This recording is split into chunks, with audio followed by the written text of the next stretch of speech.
नमस्कार दोस्तों and welcome back to my channel Brainless Bachelor. तो थंबनेल से आप समझ में आ गया होगा कि आज की जो वीडियो है वो टोटली डेडिकेटेड होने वाली है इंडियन आर्मी एस्पिरेंट्स के लिए। तो दोस्तों आज की मैं अपनी इस वीडियो में आपको बता रहा हूँ कि आप कैसे भारतीय सेना में ज्वाइन करके भारतीय सेना में अपने सर्विसेज दे सकते हैं। तो चलिए दोस्तों चलते हैं और देखते हैं how to join Indian army.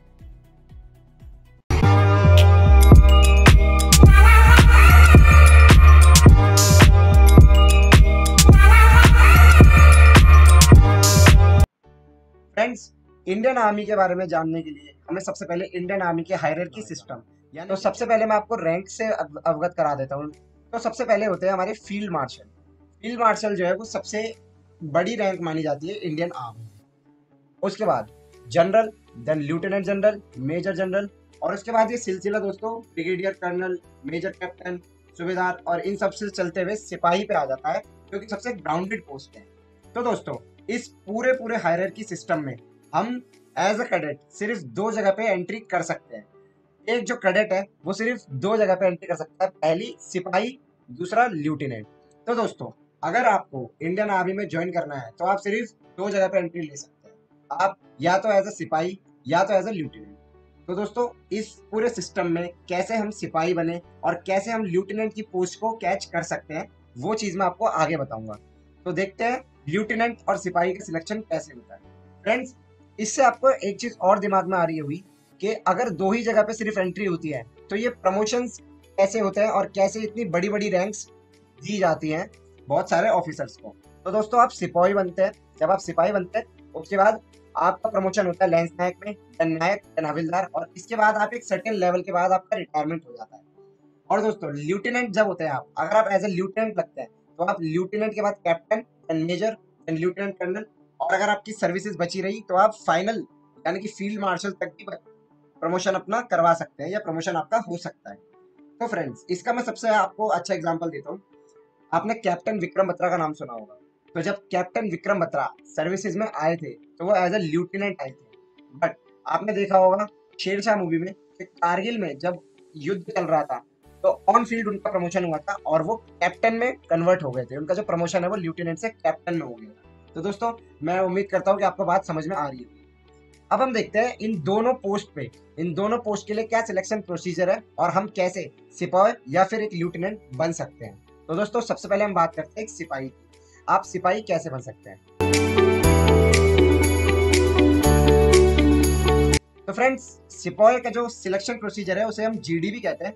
तो अगर मैं बीच में कहीं पे जीडी बोलूं तो आप कंफ्यूज मत होना। तो जीडी के लिए जो सिलेक्शन प्रोसीजर है वो होता है ओपन भर्ती, जिसे आप रैली, ओपन रैली जिसे आप भर्ती भी कहते हैं। आपने सुना होगा कि आज चंडीगढ़ में या कहीं पे भी आज यहाँ पे भर्ती है या यहाँ आज जीडी का सिलेक्शन चल रहा है। तो फ्रेंड्स वहाँ पे इंडियन आर्मी की सिपाही के लिए, सिपाही पोस्ट के लिए सिलेक्शन चल रहा होता है। तो दोस्तों इस सिलेक्शन प्रोसीजर में होता क्या है? इस सिलेक्शन प्रोसीजर में जो सबसे हार्ड वर्क है, जो सबसे टफ है, जो सबसे टफ काम है वो है रनिंग है 1600 मीटर। रनिंग के बाद कुछ एक्स्ट्रा आपसे फिजिकल एक्टिविटीज भी करवाई जाएंगी, जैसे चिन अप, पुल अप्स, और एक दो फिजिकल एक्टिविटीज आपसे करवाई जाएंगी। पर जो सबसे मेन, जो सबसे टफ काम है वो है रनिंग 1600 मीटर की। तो इस रैली में जो 1600 मीटर की, उसमें first pass the post system आपको देखने के लिए मिलता है। First pass the post system है क्या? इस सिस्टम में जो सबसे कम टाइम में और सबसे पहले 1600 मीटर का मीटर एरिया कवर कर लेगा, फ्रेंड्स वो रनिंग में सिलेक्ट हो जाएगा। वो कैडेट जो होगा वो रनिंग में सिलेक्ट हो जाएगा। अब अगर आप रनिंग में सिलेक्ट होते हो तो उसके बाद आपका एक रिटन एग्जाम भी होगा। रिटन एग्जाम आपको अलग से क्वालिफाई करना होगा।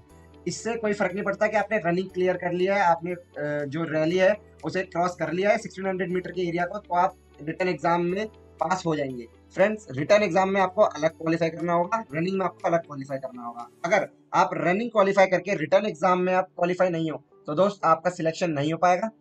सो अब हम एज्यूम करते हैं कि कोई कैडेट है जिसने रनिंग भी क्रॉस कर ली, उसने रिटन एग्जाम भी क्वालिफाई कर लिया। अब उसके बाद फ्रेंड्स मेडिकल होगा। मेडिकल का जो प्रोसीजर है उसके बाद होएगा आपका डॉक्यूमेंटेशन, जिसमें वेरिफिकेशन ऑफ डॉक्यूमेंट्स वेरीफाई होंगे।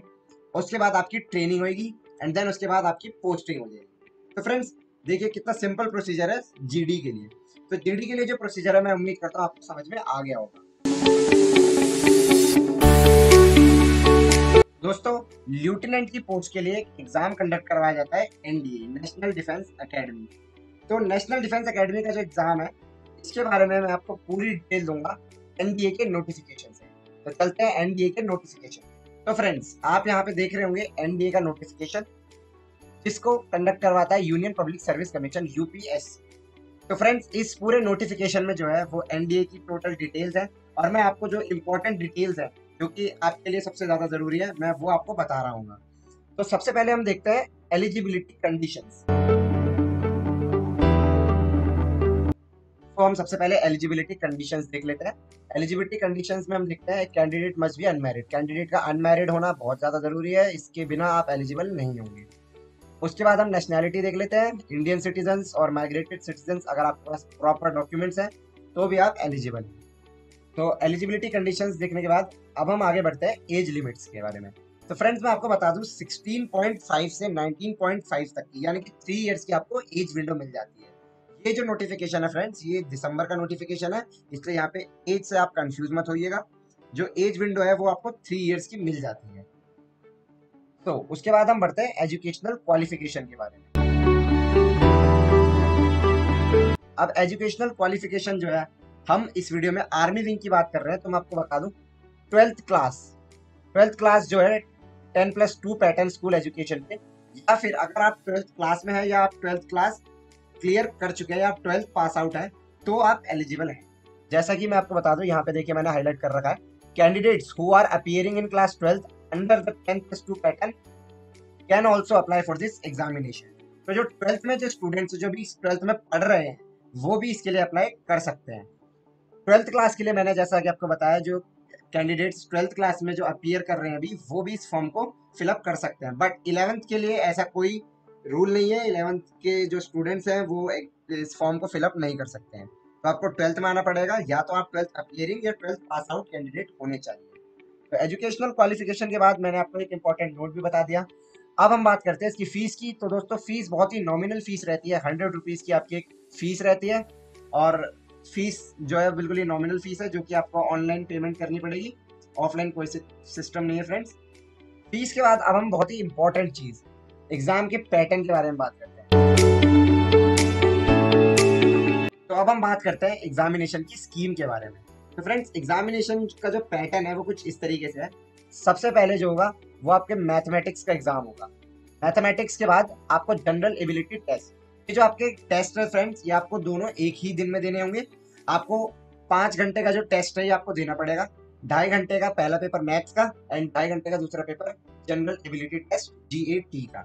तो इसमें क्या होता है, आपको 2.5 घंटे के एग्जाम के बाद एक 1.5 घंटे का रेस्ट दिया जाता है, और 1.5 घंटे के रेस्ट के बाद आपको आपसे दूसरा एग्जाम जो है GAT का, वो कंडक्ट करवाया जाता है।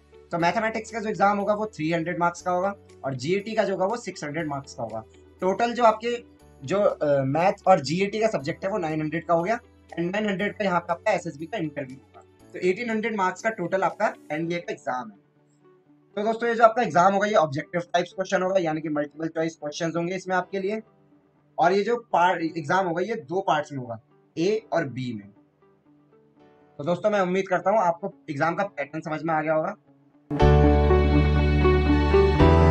तो मैं आपको सबसे पहले बता दूं पेपर 1 का सिलेबस, जो कि मैथमेटिक्स। इसमें आपको अलजेब्रा और concepts of sets, operation, Venn diagrams, ये सारी चीजें, matrix and determinants, trigonometry, analytical geometry of 2 and 3 dimensions, differential calculus. तो दोस्तों, ये पूरा सिलेबस जो है ये आपके मैथमेटिक्स, यानी कि सेट ए 300 मार्क्स का जो मैथमेटिक्स का सेट है उसमें, उसके लिए ये आपका सिलेबस है। Vector algebra, statistics, probability. अब हम बात करते हैं पेपर 2 यानी कि GAT वाले सेक्शन की। तो जो GAT का जो पेपर है वो फर्दर कुछ पार्ट्स में डिवाइडेड होगा, जिसमें पार्ट A होगा आपका इंग्लिश का। तो A पार्ट में जो है वो इंग्लिश का होएगा, जो कि मैक्सिमम टू मैक्सिमम 200 मार्क्स का हो सकता है। तो फ्रेंड्स, एक क्लासिफिकेशन फिक्स्ड नहीं है यहाँ पे GAT के सेक्शन के लिए, बट जो पार्ट्स हैं वो फिक्स्ड है। पार्ट A इंग्लिश का होएगा, जिसके लिए आपका सिलेबस मैं आपके सामने ये रहा, ग्रामर, वोकैबुलरी, कॉम्प्रिहेंशन और बहुत सारी चीजें। उसके बाद जो है जनरल नॉलेज पार्ट, जो B होएगा वो आपका जनरल नॉलेज का होएगा। जनरल नॉलेज जो होएगा दोस्तों वो बहुत ही ब्रॉड एरिया है। इसके लिए आपको physics, chemistry, general science, social studies, geography, current events, इन सारी टॉपिक्स से आपको क्वेश्चंस आ रहे होंगे। अब उसके बाद हम देखते हैं फिजिक्स। जो जनरल नॉलेज का जो सेक्शन है वो फर्दर डिवाइडेड है फिजिक्स में। तो फिजिक्स के जो है ये आपके टॉपिक्स है। आप आपको ये सारे टॉपिक्स प्रिपेयर करने होंगे फिजिक्स के सेक्शन के लिए। उसके बाद अब हम देखते हैं केमिस्ट्री। केमिस्ट्री का जो सिलेबस है वो आपका physical and chemical changes, elements, mixture, compound etcetera etcetera, ये सारा सिलेबस आपका केमिस्ट्री का है। उसके बाद जनरल साइंस, जनरल साइंस का सिलेबस आपके सामने। Then freedom, freedom movement, history section D जो होगा। उसके बाद जियोग्राफी, देन करंट इवेंट्स। उसके बाद जो होगा दोस्तों, आपने 2 एग्जाम्स दे दिए, मैथ्स एंड जीएटी का। इन दोनों 900 एग्जाम्स के बाद आपका होएगा एक इंटेलिजेंस एंड पर्सनैलिटी टेस्ट, जिसे आप इंटरव्यू भी कहते हैं। तो इंटरव्यू में क्या होगा दोस्तों, इसका सिलेक्शन प्रोसीजर जो है वो 2 स्टेज में डिवाइडेड होगा, स्टेज 1 एंड स्टेज 2, जिसे आप एसएसबी इंटरव्यू भी कहते हैं, सर्विस सिलेक्शन बोर्ड, एसएसबी। तो एसएसबी में क्या होता है दोस्तों, स्टेज 1 में जो होगा वो आपकी OIR टेस्टिंग होगी, ऑफिसर इंटेलिजेंट रेटिंग। तो इसमें क्या होगा, आपकी जो ऑफिसर्स क्वालिटी है उनका टेस्ट होगा। और स्टेज 2 में जो होगा वो comprises of interview, group testing, group task, psychology test, आपने टीम लीडर क्वालिटी और लीडरशिप क्वालिटीज कितनी है। तो ये सारी चीजें आपकी पर्सनैलिटी टेस्ट यानी कि इंटरव्यू में पूछी जाएंगी। तो मैं उम्मीद करता हूँ दोस्तों आपको चीजें समझ में आ रही होंगी। तो फ्रेंड्स, हमने एग्जाम के पैटर्न के बारे में देख लिया, हमने पर्सनैलिटी टेस्ट यानी कि इंटरव्यू भी देख लिया। अब जो सबसे इंपॉर्टेंट चीज आती है वो होती है हाइट एंड वेट स्टैंडर्ड। तो फ्रेंड्स, जैसे कि आपको पता है कि पिछले साल से फीमेल कैंडिडेट्स भी अप्लाई कर सकते हैं। तो ये जो चार्ट है यहाँ पे फीमेल कैंडिडेट्स की हाइट और वेट स्टैंडर्ड चार्ट है। तो आप देख सकते हैं फीमेल कैंडिडेट जिनकी हाइट 140 होगी, उनका वेट 35.3 होना ही चाहिए, और इस एज कैटेगरी में ये वेट होना चाहिए। और ये पर्टिकुलर कैटेगरीज आपके सामने है फ्रेंड्स। तो उसके बाद आप देख सकते हैं अपनी हाइट और अपनी वेट का चार्ट अपनी जो रेस्पेक्टिव हाइट है उसके सामने। अब दोस्तों, अब हम देखते हैं बॉयज के लिए क्या क्राइटेरिया है। तो मेल कैंडिडेट्स के लिए क्राइटेरिया आपके सामने है। आप अपनी स्पेसिफिक जो हाइट है उसके सामने आप अपने वेट अपनी एज के साथ मैच कर सकते हैं। अब दोस्तों, हाइट और वेट के बाद मैं आपको एक और इम्पोर्टेंट चीज बता दूं। ये देखिए फ्रेंड्स, तो मैं एक इम्पोर्टेंट नोट है जिसमें an allowance of growth for 2 centimeter will be made for both and female. तो फ्रेंड्स, होगा क्या, जब आपका सिलेक्शन होगा, सपोज आपका 17 ईयर्स में आपका सिलेक्शन होता है, आपने जीएटी और मैथ्स दोनों एग्जाम क्वालिफाई करके आपने इंटरव्यू बोर्ड को भी पास कर लिया। उसके बाद आप जब आपका सिलेक्शन होगा तो आपको 2 सेंटीमीटर की जो ग्रोथ है उसका आपको अलाउंस मिलेगा। सपोज आप जो भी हाइट आपकी रिक्वायर्ड है, 157 centimetre minimum is required, 157 centimetre कम से कम चाहिए होती है। तो आप अगर फ्रेंड्स आपकी 155 सेंटीमीटर है, 155 भी है, तो भी आपको सिलेक्ट कर लिया जाएगा, क्योंकि 2 सेंटीमीटर की ग्रोथ आपको दी जाएगी, because you are a growing child. आपकी ग्रोथ अभी बाकी है, आपकी ग्रोथ हो सकती है, तो आपको 2 सेंटीमीटर का रिलैक्सेशन इसलिए मिल जाता है। तो फ्रेंड्स, ट्रेनिंग जो होगी वो होगी आपकी आर्मी विंग के लिए। मैं आपको बता रहा हूँ, आर्मी विंग के लिए जो आपकी ट्रेनिंग होगी वो 3 इयर्स की होगी, और जो कि होगी नेशनल डिफेंस एकेडमी एनडीए में। तो अगर आप आर्मी कैडेट्स हैं तो आर्मी कैडेट्स के बाद जो आपको डिग्री है दोस्तों, 3 इयर्स की जो आपकी ग्रेजुएशन कराई जाएगी, उसमें आपको डिग्री दी जाएगी बीएससी कंप्यूटर या फिर बीए की। तो ये सारी जो डिग्रीज है आपको, ये आपको जेएनयू की डिग्रीज आपको प्रोवाइड कराई जाएंगी एक प्रॉपर ग्रेजुएशन प्रोग्राम के साथ। तो दोस्तों, terms and condition of services के बारे में भी हम जान लेते हैं। दोस्तों, आपकी ट्रेनिंग जब तक इंडियन मिलिट्री एकेडमी में चल रही होगी, आपको पर मंथ स्टिपेंड 56,100 मिल रहा होगा, यानी कि 56,100 रुपए आपको, 56,100 रुपीज आपको 3 इयर्स ग्रेजुएशन एवरी मंथ मिलता चला जाएगा। और पे स्केल जो है आपका लेफ्टिनेंट टू मेजर लेवल तक, ये आपका पे स्केल है फ्रेंड्स। और उसके बाद lieutenant colonel to major, then lieutenant general, ये सारी चीजें आप देख लीजिए पे स्केल। उसके बाद हम देख लेते हैं friends promotional avenues. Army wing के लिए जो है वो प्रमोशनल आपका ल्यूटेनेंट से कैप्टन में, देन कैप्टन से मेजर में, मेजर से ल्यूटेनेंट कर्नल में, उसके बाद colonel, then colonel, brigadier, major general, lieutenant general and general. तो दोस्तों, आपने पूरा प्रोसीजर है वो जो समझ लिया होगा। मैं उम्मीद करता हूँ कि आपको जो एनडीए का जो पूरा सिस्टम है एग्जाम का वो समझ में आ गया होगा। तो दोस्तों, एनडीए का पैटर्न आपने समझ लिया होगा, लेकिन उसके बाद भी कुछ लोगों के भी दिमाग में एनडीए और सीडीएस दोनों में थोड़ी सी कंफ्यूजन क्रिएट हो रही होगी। सो सीडीएस और एनडीए के बाद ये जो नई टर्म सीडीएस है, इसके बारे में मैं आपको थोड़ा सा बता देता हूँ। तो जो एनडीए है दोस्तों, इसकी जो एज क्राइटेरिया है, जैसा कि आप देख सकते हैं 16.5 से 19.5 तक की होती है। बट सीडीएस के लिए जो आपका एलिजिबिलिटी क्राइटेरिया है वो मिनिमम 21 ईयर्स चाहिए। तो अब हम एजुकेशन वाइज देख लेते हैं।